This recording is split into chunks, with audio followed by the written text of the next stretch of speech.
የክርስቲያኖች መልክ የክርስቶስን መልክ እስኪመስል ድረስ በፈተና ውስጥ መስቀል ይሸከማል። ስለተስለው ሱባኤ ገብተው ደጅ ጠንተው የቅዱሳን መከራ ለመሳተፍ በሽተኞችም ይሆናሉ። የውድቀታችን ሁሉ ምንጭ ቤታችን የምንሰራበት ቦታ ነው። የፈተና ሁሉ ምንጭ አንዳንዱ ድቡሽት ላይ ይሰራል ቤቱ፣ አንዳንዱ ደግሞ አለት ላይ ይሰራል። ሶስቱ ፈተና ግን አይቀሩም፣ እንዳትረሷቸው። ሶስቱ ፈተና አይቀሩም። አንደኛው ከማን ነው? ከላይ ነው ዝናቡ። ሁለተኛው ፈተና ደግሞ ከጎን ነው ነፋስ። ሶስተኛው ደግሞ ከታች ነው ጎርፉ ነው መሰረቱ የሚመጣው ፈተና። በጣም የሚገርመኝ ነገር ጳውሎስ ታውቃላችሁ በሽተኞችን ይፈውሳል አይደል እንዴ? በአንድ ቀን እንኳን 300 በሽተኞች መፈወስ ችሏል። የልብሱ ብጣሽ ቁራሽ በሽተኛ ይፈውሳል። ጸሎቱ አይደለም፣ መዳሰሱ አይደለም። የሰማችሁ ነው። ልብሱ ከአካሉ ጨርቅ እየወሰዱ በበሽተኞች ይጭናሉ፣ ይፈወሳል። ሐዋርያት ጥላቸው ያረፈበት ይፈወሳል። የተናበዱበት የነቁ ይፈወሳል። ይህ ሰው ግን ታማሚ ነበር።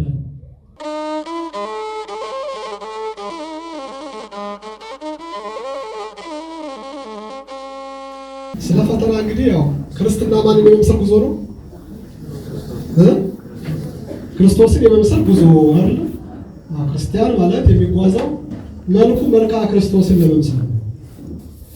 የክርስቲያኖች መልክ የክርስቶስን መልክ እስኪመስል ድረስ በፈተና ውስጥ መስቀል ይሸከማል አይደል? ያዛችሁ ሐሳቡ ማንን ለመምሰል? ክርስቶስን ለመምሰል በመከራ መስቀል ውስጥ ነው ማለፍ የምንችለው ማለት ነው።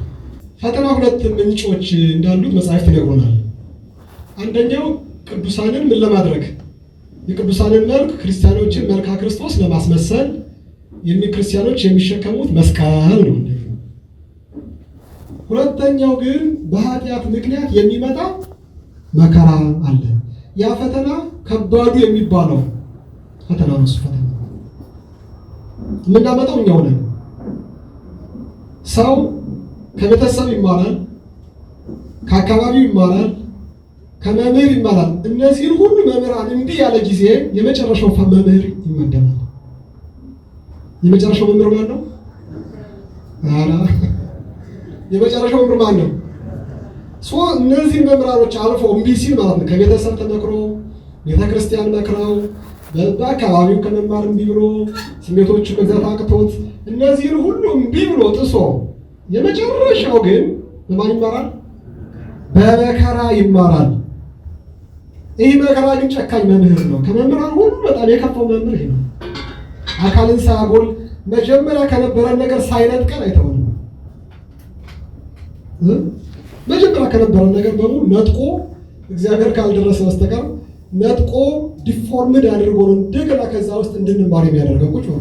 እንዲህ አይነት ፈተናዎች በተለይ ህዝብ እንደ ሀገር ሲበድል እንደ ሀገር በእግዚአብሔር ላይ አመፅ ሲከፍት የሚመጡ ከባድ ፈተናዎች ከእግዚአብሔር ናቸው ተብሏል። እንደዚህ አይነት ፈተናዎች እንደ ወረርሽኝ አይነት ፈተና፣ እንደ በሽታ አይነት ፈተና፣ እንደ ረሃብ አይነት ፈተና፣ እንደ ጦርነት አይነት ፈተናዎች ቀጥታ የሚታዘዙት ከእግዚአብሔር ነው ብሎ ቅዱስ ዮሐንስ አፈወርቅ ተብሏል። ለምን መሰላችሁ ይህን ያልኩት ብሎ ሲያብራራ ከባድ በሽታ ውስጥ ያለን ማህበረሰብ የመፈወሻ የመጨረሻው የማስተካከያና የመፈወሻ መንገድ ይህ ስለሆነ ማስተካከያ መንገድ አንድ በሽተኛ ወደ ሐኪም ቤት ይሄዳል። በሽታው ይመረመርና ዶክተር በደንብ ይመረምረውና እንደሚያስፈልገው እንደ በሽታው አይነት ያደርግለታል። መድኃኒቱ ታዘዛል። እንግዲህ በሽታው የሚቆረጥ አካል ካለም ያረዳዋል። ያስደነግጣል። የሚቀደድ አካል ካለስ፣ መራራ ክኒን ካለስ፣ ወይም ሹል የሆነ ስለታማ ነገርስ ከሆነስ፣ እነዚህ በሙሉ የማንፈልጋቸው ግን ለበሽታው ፈውስ ሲደረጉ የሚደረጉ ነገሮች ናቸው። እነዚህ ነገሮች የሚወጡ ራሱ ምን ሲያመጣው እንደ ማህበረሰብ ዝቅጠት ውስጥ ሲወድቅ፣ የከፋ ኃጢአት ውስጥ ሲወድቅ፣ እንደ ግለሰብ በክፉ ኃጢአት ውስጥ ሲወድቅ እና ከዛ ሙሉ ለምጻም ሲሆን እግዚአብሔር ከዚያ ለምጹ ለመፈወስ የሚያመጣቸው ናቸው። አሁንም በዚህ አንመለስ ካለ መጨረሻው ይሆናል ገሃነም። እነዚህ እንግዲህ በእኛ ክፋት የምናመጣቸው ፈተናዎች ናቸው። እንዳንረሳቸው ምህር ብዬ ነው። ሌላኛዎች ፈተና ግን ቅድም መምህሩ በደንብ ሲተነትኑት የነበረው የቅዱሳን መልክ ወደ አምላካቸው መልክ እስኪጠራና እሱን እስኪመስሉ ድረስ ቀራንዮ ውስጥ አደባባይ እስኪሰቀሉ ድረስ የሚቀበሉት መከራ ነው። ክርስቲያን ሁልጊዜ ቀራንዮ ውስጥ ነው የሚኖረው። ቀራንዮ ውስጥ ነው የሚኖረው። የሚሸከመውም ጊዜው ዕለተ ዓርብ ነው የሚባለው የምታውቁት ነው። ቦታው ደግሞ ቀራንዮ ነው። በዚያ ውስጥ ነው መከራ መስቀሉን ተሸክሞ ለሰዎች ማሰብን መስቀል ተሸክሞ እየቃተተ እያለ አምላኩ የሚያደርጉትን አቁምና ያ መልክ ነው ክርስቲያን የሚያመጣው። በዛ ፈተና ውስጥ የሚመጣው መልክ ይህ ነው የሚሉትን የሚያደርጉትን አያውቁምና ምን አላቸው? ያ መልካ ክርስቶስ ይባላል። መከራዎች የሚያመጡት ወደዛ ከፍታ ነው የሚያመጡት፣ ወደዚህ መልክ ነው የሚያመጡት። በዛ መልክ የተሰራው ታላቁ ሰማይ ቅዱስ እስጢፋኖስም የመጸለየው ጸሎት ይባላል። የስጋዊ ዓይን ያላቸው ልቡናቸው ግን የጠፋው ልቡናቸው ዓይን የጠፋባቸው የስጋዊ ዓይን ያላቸው ድንጋይ ይወግራሉ። እሱ ማንም ነው። የእሱ ግን ነፍሱ ተከፍታ የልቡ ነው ጽላት ዓይኖች ሁለቱም ዓይኖቹ ተከፍተው የሚያዩ ከእሱ ትናንትና የተሰቀለው ክርስቶስ በየማነ ሀብተ በክብሩ ተቀምጦ ነው የሚያዩ። እነሱ አካል ይወግራሉ፣ እሱ ደግሞ ያለበት ደግሞ ይላል አይደል? እና ያ መልክ ነው የቅዱስ እስጢፋኖስ መልክ ነው መከራ ነው። ያ መከራ እንግዲህ እናንተ አንገተ ደንዳናዎች ያላቸው አለ ዛት ፈሪሳውያን ከእናንተ የእናንተ አባቶች ያላሳደዱት ያልገደሉት ነቢያት ያላሳደዱት ማን አለ? በመጨረሻ መሲሁን ምን አደረጋችሁ? እናንተ ሰቀላችሁት። ያ ግን አባቶቻችን ተስፋ ያደርጉት የነበረው ነው። እሱ ይህ ነው የሚያመጣበት ይህ ሰማዕትነት ነው። ይህ ምስክርነት እሱ እናደረገው ወደ ድንጋይ መውገር ወሰዱት ማለት ነው። እግዚአብሔር ደግሞ እንዲህ አይነት ውስጥ ዓይኖች ሲከፈቱ ወደ እኛ የሚመጡ ፈተናዎች ያደርጋሉ። ለስጋዊ ዓይን ሲሰሟቸው የሚከብዱ እንኳን በእኛ ደርሰው ስንሰማቸው የሚሰቀጥጡ መከራዎች፣ ለክርስቲያኖች ግን ለሰማዕታቱ ምንድን ናቸው? ቀላል እሳትኒ ውግረታ አይባል ይመስሉ አሰራ ወሳቲኒ ማይባል ቆረረ ይላል አባ ጽጌ ድንግል ማለት ነው። በዚህ በማይነታችን ላይ ድንጋዩ ልክ እንደምን ይሆናል? እንደ ገለባ ሳር ይሆናል። ድንጋዩ እንደ ገለባ ሳር እንደ ገለባ ቀላል ይሆናል። ወይም እንደ ጥራዘው ቀላል ይሆናል። ድንጋዩ ሲያፍቷል ቢያምኑ ይጸልያል ነው ይጸልያል። ያንን እሳት እነሱ በልባቸው የወሰኑ ጊዜ ምን ሆኗል? መከራው በአካል ይደርስባቸዋል እንጂ በህመም ውስጥ የለም። ምን ሆኗል ማለት ነው? እነሱ ነፍሳቸው ተመስጣ ከቅዱስ መልኩ ጋር እየተሰሩ ያሉበት ሁኔታ ስለሆነ ያን ቅዱስ መልክ ለማምጣት የተሰሩ ቀራንዮ ውስጥ መስቀል ተሸክመው ለሰው እየጸለዩ ያሉበት ቦታ ስለሆነ እና እሳት ወሳትን ማይባል ቆረረ እሳቱ ለምን እንደምናል እንደ ውሃ ቀዝቃዛ ውሃ ይሆናል። ያ መልካ ክርስቶስ የሚመስልበት መልካችን ሲሰራ የምንቀበለው ፈተና ነው። ወደዛ የሚያመጣል ማለት ነው። ወደዛ በጣም የሚያመጣል እና እንደዚህ ነገሮች በትክክል መረዳት ከኃጢአቴ ነው ነገር የመጣ ወይስ እግዚአብሔር ጸጋዬን ሊያበዛልኝ ነው? እንደዚህ በደንብ አስቦ መርምሮ ለማንም ሳይወራ ከእሱ ጋር ጸሎት አለ ወርታ ያስፈልጋል። አባቶች እንደምታውቁ የፈተና ምንጮች አሉ። መጽሐፍ ቅዱስ በማቴዎስ ወንጌል ምዕራፍ 7 ላይ በተራራ ስብከት የተናገራቸው መጽሐፍ ምንጮች አሉ። የመጀመሪያው የችግሮች ምንጭ እኛው ነን። ቤታችን የምንሰራበት ቦታ ነው የፈተናው ሁሉ ምንጭ። የውድቀታችን ሁሉ ምንጭ ቤታችን የምንሰራበት ቦታ ነው የፈተናው ሁሉ ምንጭ። አንዳንዱ ድቦች ላይ ይሰራል ቤቱ፣ አንዳንዱ ደግሞ አለት ላይ ይሰራል። ሶስቱ ፈተና ግን አይቀሩም፣ እንዳትረሷቸው። ሶስቱ ፈተና አይቀሩም። አንደኛው ከማን ነው? ከላይ ነው ዝናብ። ሁለተኛው ፈተና ደግሞ ከጎን ነው ነፋስ። ሶስተኛው ደግሞ ከታች ነው ጎርፉ ነው መሰረቱ የሚወጣው ፈተና። እነዚህ ሶስቱ ሁልጊዜም ቢሆን በክርስቲያን ሕይወት ላይ የማይቀሩ ፈተናዎች ናቸው። ሁልጊዜ የማይቀሩ ፈተናዎች ናቸው። ቤቱ አለት ላይ ከተሰራ ወኩሎቼ ዘይሰም ዘንተ ቃሌን ሰምቶ የሚያደርገው ወይ ገብር ይመስል ብሴጣ ይበዛ ነጽ ቤቱ ሊበኮክ ቃሌን ሰምቶ የሚተገብረው መስማት ከዛው ለምን ተግባር። ይህ ኦርቶዶክሳዊነት። መስማት ሲቀነስ ተግባር ፈሪሳዊነት። ፎርሙላውን ንገራችሁ። ቃሉን መስማት ከዛ በተግባር መኖር ኦርቶዶክሳዊነት። ቃሉን እንሰማለን በተግባር እንኖራለን። ምን ይሆናል እሱ? ኦርቶዶክስ። ቃሉን መስማት በአንደበት ማንበልበል፣ በጆሮ መስማት ከዛ በሕይወት አለመኖር ፈሪሳዊነት። ፈሪሳውያን የሚናገሩ የማያደርጉ፣ ከሚናገሩ በተቃራኒ የሚተገብሩ ማለት ነው። ጌታ ኢየሱስ ክርስቶስ እነሱን በተራራው ስፍራ ሲገስጽ ነው ቃሌን ሰምቶ የሚያደርገው ቢኖር ቤቱን በዓለት ላይ የሰራ ጠቢብ ሰው ይመስላል። ከዛ ምን ዘነበ አለ? ዘንቡ ዝናብ ዘነበ ከላይ ወነፍሱ ነፋሳት፣ ነፋስ ደግሞ ከጎኑ ነፈሰ። ወይዝ ወአይዝ ወገፍዕ ወለውቱ ቤት ወይ ወርቅ አስመልገ ወቅት ተሳረረ። ቤቱን ገፉት፣ ግን ቤቱ በዓለት ላይ ተመስርቷልና ምን አላለም? አልወደቀም። ያ የመጀመሪያው ሃይማኖት የተመሰረተው ምን ላይ ስለሆነ ነው? ዓለት ላይ ስለሆነ። አንተ ኮክ ወደ መዛቲ ኮክ አንጻ ለቤተክርስቲያን አንተ ዓለት ነህ። በአንተ ዓለትነት ላይ ወልደ እግዚአብሔር ያው ወልደ ማርያም ድንግል ብላ በምታምን እምነት ላይ ሃይማኖትን ቤተክርስቲያንን ገንብቻለሁ። ከዛ ዓለት ላይ የተገነባች ከሆነች ዝናቡም ይዝነብ፣ ነፋሱም ይንፈስ፣ ጎርፉም ይምጣ፣ ሰላም ምንም ነገር አደረሱ። እነማን ናቸው እነዚህ? ቤቱ ይታወቃል። ማን ነው? ኦርቶዶክሳዊ ሰው አይደለ? ቤቱ ኦርቶዶክስ ማለት የታነጸ ወልደ እግዚአብሔር ያው ወልደ ማርያም ድንግል፣ የድንግል የማርያም ልጅ ያለ አባት የተወለደ ከድንግል ማርያም በድንግልና ልደት ከድንግል ማርያም ያለ አባት የተወለደ ቅድመ ዓለም ደግሞ ከአብ ያለ እናት የተወለደ ብሎ የሚያምን ክርስቲያን ቤቱ በዓለት ላይ የሰራ ጠበበኛ ሰው ነው ይባላል። ከዛ በኋላ ማን ይመጣል? ነብይ ነው የሚል ሙሐመዳን ይመጣል። ነብይ ነው የሚል ሙሐመድ ይመጣል። እሱ አምላክ አይደለም ይላል። ዓለት ላይ ተመስርቷል። እናወሳ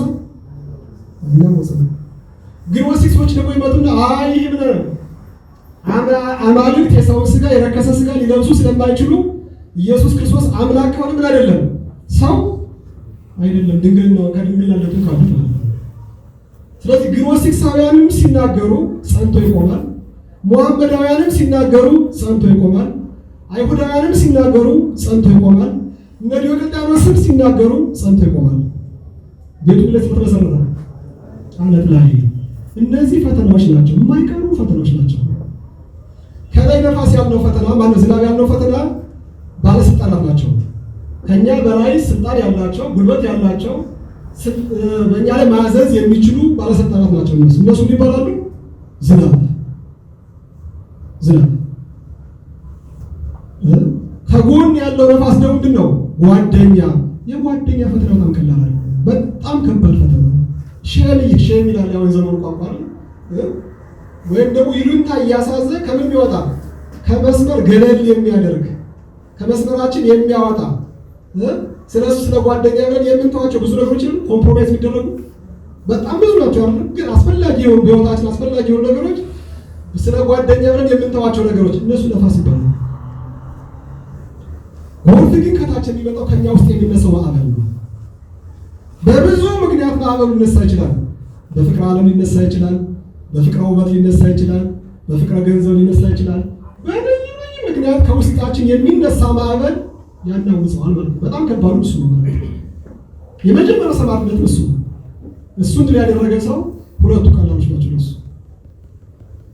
እንደ ዲዮቅልጥያኖስ በገንዘብ አይደሉትም፣ በስልጣን አይደሉትም፣ በወርቅ አይደሉትም፣ ምንም አይደሉትም። ይሄ እነዚህ ሶስቱ ሊቀሩ ስለማይችሉ ትልቁ የቤተ ክርስቲያን ተልእኮ እያንዳንዷን ጎጆ በመላካዊ ጥበቃ ዓለት ላይ መመስረት ነው። የንስሐ አባት ትልቁ ኃላፊነት ስለሆነ ነበር። የንስሐ አባት ትልቁ ኃላፊነት እያንዳንዷን ጎጆ በመላካዊ ጠብቆ ዓለት ላይ መመስረት ነው።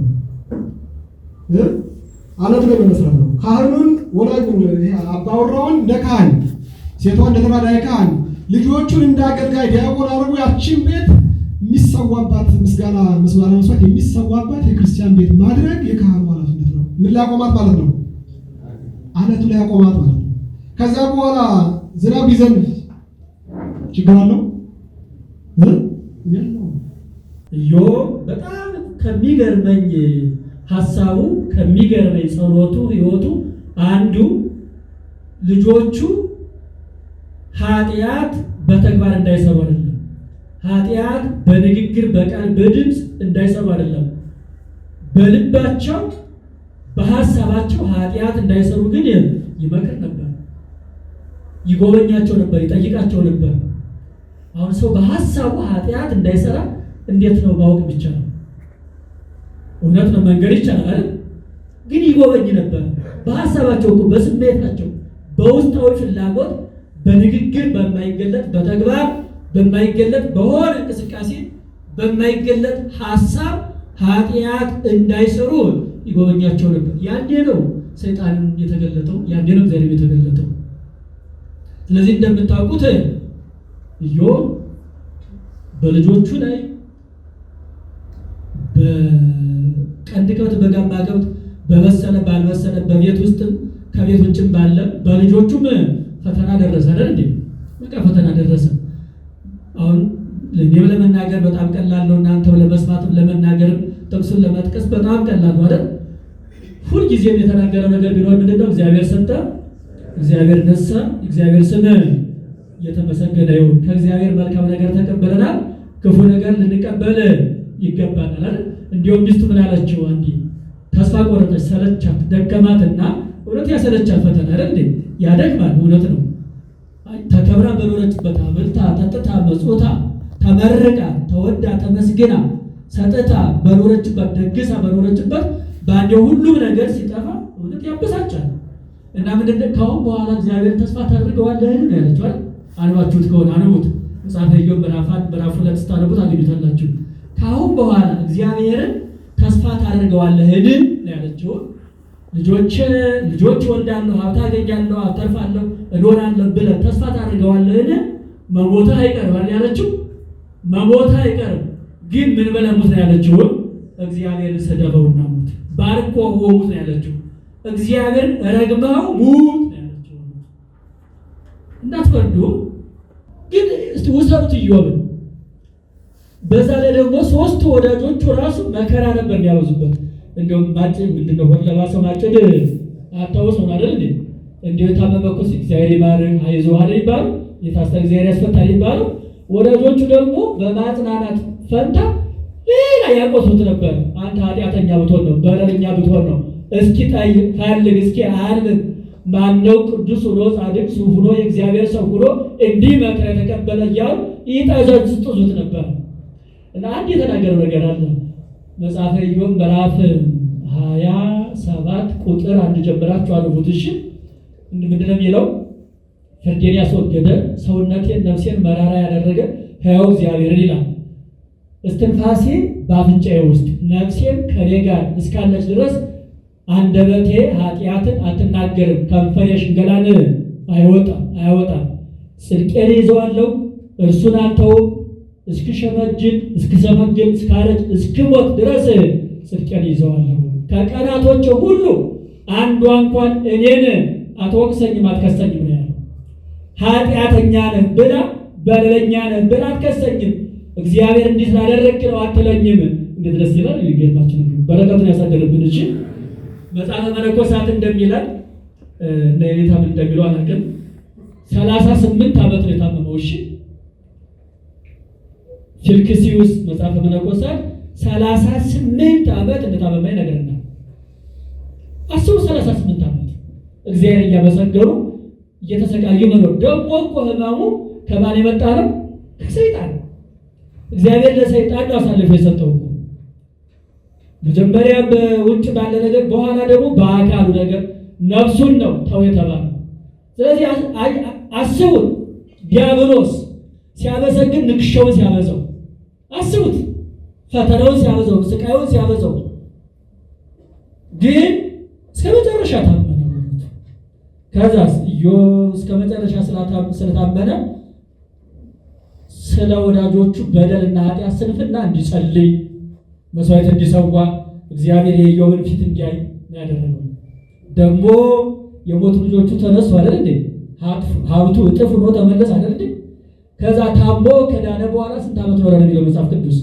መጽሐፈ ኢዮብ ምዕራፍ 42 ላይ ስትመለከቱ መጨረሻው ላይ ከዚህም በኋላ ኢዮብ 140 ዓመት ኖረ፣ የልጅ ልጆችን አይቶ በኋላ ሞተ ነው የሚለው። እግዚአብሔር በረከቱን ያሳድርብን። ሐዋርያው ቅዱስ ያዕቆብ ሲመሰክርለት በትዕግስት የጸኑትን ብፁዓን እንላቸዋለን። ኢዮብ እንደታገሰ ሰምታችኋል፣ ደግሞ እግዚአብሔር እንደራራለት እንደፈጸመለት አይታችኋል። ስለዚህ ፈጽማችሁ ታገሱ ይለናል። ስለዚህ ፈተና ይግዳል። ይህ አባት ከሕመም አድነኝ፣ ከመከራ አድነኝ፣ ከፈተና አድነኝ ብዬ እንዳልጸልይ እርዳኝ ሲል እንደ ኢዮብ ለብዙ ዓመታት በስቃይ መኖር አለ። ሁለተኛ ጳውሎስን እንወሰደው። በጣም የሚገርመኝ ነገር ጳውሎስ ታውቃላችሁ በሽተኞችን ይፈውሳል አይደል እንዴ? በአንድ ቀን እንኳን 300 በሽተኞች መፈወስ ችሏል። የልብሱ ብጣሽ ቁራሽ በሽተኛ ይፈውሳል። ጸሎቱ አይደለም፣ መዳሰሱ አይደለም። የሰማችሁ ነው። ልብሱ ከአካሉ ጨርቅ እየወሰዱ በበሽተኞች ይጭናሉ፣ ይፈወሳል። ሐዋርያት ጥላቸው ያረፈበት ይፈወሳል። የተራመዱበት የነቀው ይፈወሳል። ይህ ሰው ግን ታማሚ ነበር አይደለም? ሕማሙ ደግሞ የመጣው ከማን ነው? የሰይጣን መልእክተኛ ተሰጠኝ አይደል? ሰውነት የሚወጋ የሚወስነኝ ራሱ የሚደበድብ የሰይጣን መልእክተኛ ተሰጠኝ። ይህ ከኔ እንዲለይ እንዲርቅ ጌታዬን 3 ጊዜ ጠየቅኩት። ጌታዬ ግን ኃይሌ በድካም ይገለጻል፣ ጸጋዬ ይበቃሃል አለኝ። ይህን ያለው ደግሞ አለ እኔ በመገለጥ ታላቅነት እንዳልታበይ ነው አለ። ይገርማል እኮ ይገርም እኮ ነው። አይ ቅዱሳን ያሰባቸው እንደዚህ ነው። ምክንያቱም እስከ 3ኛው ሰማይ ድረስ ደርሷል። የመላእክትን ምስጋና አይቷል፣ አመስግኗል። ከመላእክት ጋር አመስግኗል። ቋንቋቸውን አውቋል። ለዛ ነው በመላእክት ቋንቋ ብናገር ፍቅር ከሌለኝ ከንቱ ነኝ አለው። ገነትን አይቷል ይህ ሰው። ስለዚህ ያለ በዚህ ሁሉ ታላቅነት ኢየሱስ ክርስቶስን አይቶታል። እሷን የመለሰው መንፈስ ቅዱስ ይመራዋል። በዚህ ታላቅነት እንዳልታበይ እንዳልኮራ የሰይጣን መልእክተኛ ተሰጠኝ። በነገራችን ላይ ቅዱሳን ጸልየው በሽተኞች ይሆናሉ። ቅዱሳን ስለተስሎ ሱባኤ ገብተው በሽተኞች ይሆናሉ። እንግዲህ አሁን ጳውሎስ ዳነ የሚል አናገኝም፣ ተፈወሰ የሚል አናገኝም። በዛው በስቃዩ በመከራው በሕመሙ አለፈ። በረከቱን ያሳድርብን። ሌላ መጽሐፈ መነኮሳት ሲነግረን ጢሞቴዎስ የሆድ ታማሚ ነበር ይለናል። ግልጽ ነው አይደለም? የሆድ ታማሚ ነበርና ስለ ሆድ ሕመም ጥቂት ወይን ጨምረህ ጠጣ። ተርጓሚያን አባቶቻችን የመጨረሻውን ሲተረጉሙ ቅዱስ ሥጋውና ክቡር ደሙን ተቀበል ብለዋል። ይህ ወይን ነው። ምክንያቱም ሰው ወይን ሲጠጣ ሕመሙን ይረሳዋል፣ ይዘነገዋል። እና በጣም የሚገርማችሁ ሕመሙ እንዴት እንደመጣ እንደሚነግረን መጽሐፈ መነኮሳት አባቱ መምህሩ ታማሚ ስለሆነ እሱ ደግሞ ተስሎ ጸልዮ በሽተኛ እንዲሆን አደረገ። የመምህሩ በረከት አሳድርብኝ አለ። ይገርም እኮ ነው። እኛ እኮ ሕመሙ አያድርብንም፣ ሌላውን በረከት አያድርብንም። እናሳዝነው እሱ ነው። ከባድ ነው። እና ጢሞቴዎስን በዛ ሕመም ኖረ። ከሱ በላይ ደግሞ የማልቀስ ጸጋ ነበር። ወሉት ደግሞ ሌላ ጸጋ ተሰጥቶት የሚገርመኝ ነገር በማልቀሱ ጳውሎስ ደግሞ ይጽናናል። አሁን ሰው ሲያለቅስ ያጽናናል፣ ያስደስታል ወይስ ያሳዝናል? እንደው ደስ ብሎትም ቢያለቅስ እሺ፣ እንደው ከፍቶትም ቢያለቅስ፣ እንደ መዝሙር ሲዘመርም ቢያለቅስ፣ ስብከቱ ሲሰበክም ቢያለቅስ፣ የሚያለቅስ ካለ ማለት ነው ያሳዝናል። ያዘን ቢያለቅሰው ግን ጢሞቴዎስ ሲያለቅስ ጳውሎስ ደስ ይለዋል። እንባህን እያሰብኩ እጽናናለሁ ይላል። የአንባ ዝም ብሎ ረበም ይወጣው እየሰማችሁ ነው። ይህ ጸጋ ነው። የአንባ አንዱ ቅዱሳን የሚደርሱበት ጸጋ እሱ ነው። አንባ አንሳ አንብ የማይቋረጥ እንባ ይፈሳል ዝም ብሎ።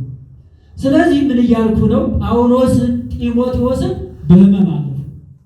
ዛሬም ብዙ አባቶቻችን ቅዱሳን በሕመም የሚያልፏሉ። ቅድም እንዳልኳችሁ ስለተስለው ሱባኤ ገብተው ደጅ ጠንተው የቅዱሳን መከራ ለመሳተፍ በሽተኞች ይሆናሉ። ፈተና ነው በራሱ ግልጽ ነው። ፈተና የጤና ጉዳይ ሊሆን ይችላል፣ የእንጀራ ጉዳይ፣ የሥራ ጉዳይ፣ የትዳር ጉዳይ ብዙ አይነት ሊሆን ይችላል። ሰይጣን የሚያመጣው ሊሆን ይችላል፣ ግልጽ ነው። ከእግዚአብሔር የሚመጣ ሊሆን ይችላል፣ እንደ ኢዮብ እንደ አብርሃም። ደግሞ ከቤተሰብ ይመጣ፣ ከራስ ድክመት ስንፍና፣ ከራስ ሀሳብ ስሜት የሚመጣም ሊሆን ይችላል። ያዕቆብ እንደነገረን ፈተና፣ ጦርነት ከራሳችን ውስጥ እንደሚነሳ ይነግረናል። ከባዱ ብሶ ነው። ግልጽ ነው። ከራስ ውስጥ የሚመጣው በየትም ይምጣ በየትም ግን ፈተና የሚመጣው ለክብር ነው። ግልጽ ነው። አሁን የኢዮብ ፈተና ለክብር ነው ስንል የጳውሎስም ለክብር ነው፣ የጢሞቴዎስም ለክብር ነው፣ የቅዱሳንም ለክብር ነው፣ የአብርሃምም ለክብር ነው። በምንም ይሁን በምንም የተፈተኑት ፈተናው ለክብር ነው የመጣላቸው። ስለዚህ ፈተና ስንፈተን በየትኛውም መንገድ ይሁን በአሰሪ እንፈተን፣ በሰራተኛ እንፈተን፣ ሙስሊም ይፈትነን፣ ጴንጤ ይፈትነን፣ ፖለቲከኛ ይፈትነን፣ ባለሀብት ይፈትነን፣ ማንም ይፈትነን። ግልጽ ነው። ሚስት ትፈትንን፣ ባል ይፈትነን። አገልግሎት ፈተና ያመጣል በራሱ። እዚህ መምጣት ፈተና ያመጣል። ግልጽ ነው። ማደር ፈተና ያመጣል በራሱ ስለምናውቀው ህይወቱን ማለት ነው። ግን በትክክል እያገለገልኩ ነው ወይ? ፈተናው ብቻ ከስጋ አንጻር እንዳይመጣ፣ ከስንፍና ከድክመት አንጻር፣ ከመደባቂያ አንጻር እንዳይመጣ እሱን በደንብ ማየት ያስፈልጋል። በትክክል ግን ጉዞዬ ትክክል ነው፣ እሱን እንደ እግዚአብሔር ቃል እየመረመሩ በምክረ ካህን ደግሞ እያስመረመርን ከሄድን ፈተና የክብር በር ነው፣ ለክብር ነው የሚመጣው። መጽሐፍት የሚነግሩን እሱ ነው። ሐዋርያው ቅዱስ ያዕቆብ ለሮሜ ክርስቲያኖች ሲጽፍ በሮሜ መልእክቱ ምዕራፍ 8 ቁጥር 17 ላይ ፈተና የክብር በር እንደሆነ ይነግረናል። አንድ ሐዋርያው ቅዱስ ያዕቆብ በምዕራፍ 1 ከቁጥር 1 ጀምሮ ሲነግረን ፈተና ሲመጣባችሁ እንደ ሙሉ ደስታ ቁጠሩት ነው የሚለው። አሁን ኢዮብ እንደ ደስታ ባይቀበለው፣ አብርሃም እንደ ደስታ ባይቀበለው በእርጅና ያገኘውን ልጁን መሰዋት አይችልም ነበር፣ አይችልም። ግን አንዱ ምንድን ነበር ያሰበው? አብርሃም እግዚአብሔር ልጁን ከተሰዋ በኋላ ከሞተ በኋላ ሊያስነሳለት እንደሚችል ያምን ነበር። ይህን የነገረን አብርሃም አይደለም፣ በኋላ የመጣው ሐዋርያው ቅዱስ ጳውሎስ ግን ጽፎለታል። ዕብራውያን ምዕራፍ 11 ቁጥር 19 ስትመለከቱ አብርሃም ልጁ ይስሐቅን በሞሪያ ተራራ ለመሰዋት እጁን ያነሳው ቢላዋ ያዘው ሊያሳርፍበት የፈለገው እግዚአብሔር ከሞት በኋላ ሊያስነሳለት እንደሚችል ያምን ነበር። ምን ማለት መሰላችሁ? እንዲህ ማለት አብርሃም ይስሐቅን ያገኘው ከምን አይነት ህይወት ነው? ወይም ከምን አይነት አካል ነው? ንገሩኝ። ከሞተ ሰውነቱ አይደል? ከሞተ ህይወት እኮ ነው። እንደምታውቁት አሁን በዚህ ዘመን በሳይንሱ አንዲት ሴት የምትወልደው ከስንት ዓመት ይቀርታሽ ስለተው መስለ የእግዚአብሔርን ስራ ተጠንቀቁ። ግልጽ ነው አይደለ? የእግዚአብሔርን ስራ ተውት። እሺ፣ የእግዚአብሔር ስራ ተፈጥሮን ይሻገራል። እሺ፣ አንዱ እሱ እኮ ነው። ፈተና ተፈጥሮን ይሻገራል። የአብርሃም ጽናት፣ የሳራ ጽናት፣ ትዕግስት በ100 ዓመት በ90 ዓመት ተወለደ። እንደገና ደግሞ ከሞተ ህይወት የተገኘው ከሞት ሊያስነሳ እንደሚችል አብርሃም ያምን ነበር። እንዲህ አይነት እምነት ካለ እግዚአብሔር ፈተናውን ያሻግራል። ስለዚህ ፈተና ሲመጣ እንደ ሙሉ ደስታ ቆጠሩት። አብርሃም ደስ ብሎት ነው። ይስሐቅ እኮ ደስ ብሎት ነው አይደል? ሊሰዋ የፈለገው እንደው እኮ አባቱን ያዘጋጀው ነበር። ይሰው ነው ከእግዚአብሔር ጋር እንዳትጣላ እንዲያርገ ሰውን ያለ ነበር አባትና ልጅ ሲያከው። ስለዚህ ከሱም አልመጣ ክርስቶስ መጣ። እግዚአብሔር የተመሰገነ ይሁን። ስለዚህ በይስሐቅ ፈንታ በጉ መጣ። ይስሐቅ የአዳም ምሳሌ፣ በአዳም ፈንታ በጉ ተሰዋ፣ ክርስቶስ ተሰዋ። እንደሱ ነው ትርጓሜ የሚሆነው። አብርሃም የእግዚአብሔር ምሳሌ፣ መስቀሉ የእንጨቱ የመስቀል ምሳሌ፣ ቢላው ይያን የተረጉሙታል አባቶቻችን በእውነቱ። ከዛ ከሞተ ህይወት በፈተና ከጸና ህይወት። ለዚህ ነው ሐዋርያው ቅዱስ በፈተና የሚጸና የተባረከ ነው። እግዚአብሔር ማንንም በክፉ አይፈትንም። ግን እንደ ሐሳቡ ለተጠሩት እንደ ፈቃዱ ለተጠሩት ነገር ሁሉ ለበጎ እንዲደረግ እናውቃለን። ጳውሎስ ዮሴፍ በወንድሞቹ ተፈተነ አይደል? ተሸጠ አይደል? ተሸጠ። ግን በእግዚአብሔር ፊት ነበር ዮሴፍ። ይገርመኛል። መጽሐፍ እኮ የለም፣ ያን ብሉይ ኪዳን የለም፣ አዲስ ኪዳን የለም፣ ኦሪት እኮ የለም፣ ካህን እኮ የለም፣ ነብይ የለም። ደግሞ እኮ እድሜው ገና ትንሽ ብላቴና ነው። የ20 ዓመት ነው አይደል? አስቡት። ይኸው ለኃጢአት ለዝሙት ሲጋበዝ በእግዚአብሔር ፊት እንዴት የኃጢአት አደርጋለሁ፣ መንገድም ላይ በእግዚአብሔር ፊት፣ ጉድጓድም ውስጥ በእግዚአብሔር ፊት፣ በአራም ቤት በእግዚአብሔር ፊት፣ እስር ቤትም በእግዚአብሔር ፊት። ታዲያ እግዚአብሔር በግብፅ ምድር ንጉሥ አደረገዋል እንዴ? ፈተና እናንተ ለክፉ አስባችሁት፣ እግዚአብሔር ግን ዛሬ እንደሆነ ሁሉ ለመልካም አሰበ። ስለዚህ ፈተናውን ከየት ነው የመጣው? ያን ፈተና እንዴት መውጣት አለብኝ ማለፍ አለብኝ ብለን መጽሐፍ ቅዱሳችንን ከያዝን መሰረታችንን ከያዝን ከቅዱሳን ጋር ከሆን ከካህናት ጋር ከመምህራን ጋር ከሆን ሁልጊዜ በእግዚአብሔር ቃል የምንመራ ከሆነ ፈተናውን እግዚአብሔር ያሳልፋል። አባቶቻችን ያሳልፉት እሱ ነው። ግን ምን ይለናል መሰላችሁ? ነገረ ሰማዕታት የተባለው መጽሐፍ ያለ ፈተና ያለ መከራ ቅዱሳን መምሰል አትችልም። ደግሞ አባቶቻችን ዘነው ለመከራ እየተረከበ ጸጋ እግዚአብሔር ያለ መከራ ያለ ፈተና የእግዚአብሔር ጸጋ አይገኝም። ፈተና ካለ ጸጋ አለ። ግልጽ ነው።